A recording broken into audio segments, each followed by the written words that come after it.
ஊராட்சியில் சிறப்பு கிராம சபை கூட்டம் நடைபெற்றது. செங்கல்பட்டு மாவட்டம் காட்டாங்குளத்தூர் ஒன்றிய மணிவாக்கம் ஊராட்சியில் ஊராட்சி மன்ற தலைவர் எஸ். கஜலட்சுமி சண்முகம் மற்றும் துணைத் தலைவர் சுமதி லோகநாதன் அவர்கள் தலைமையில் சிறப்பு கிராம சபை கூட்டம் நடைபெற்றது.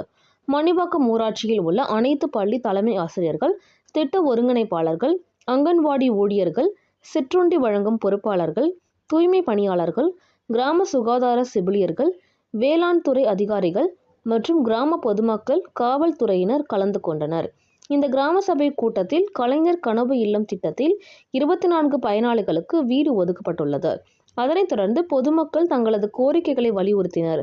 அனைத்து கோரிக்கைகளையும் விரைவில் நிறைவேற்றப்படும் என்று ஊராட்சி மன்ற தலைவர் எஸ். கஜலட்சுமி சண்முகம் உறுதியளித்ததுடன் இருந்த காட்டாங்குளத்தூர் வடக்கு ஒன்றிய பொறுப்பாளர் எம்.டி. லோகநாதன், ஒன்றிய கவுன்சிலர் வி. சோமசுந்தரம் மற்றும் காட்டாங்குளத்தூர் வடக்கு ஒன்றிய இளைஞரணி துணை அமைப்பாளர் எம்.எஸ். கார்த்திக் மற்றும் வார்டு உறுப்பினர்கள் மற்றும் ஊராட்சி செயலாளர்கள் பத்மநாபன் உள்ளிட்ட பலர் கலந்து கொண்டனர்.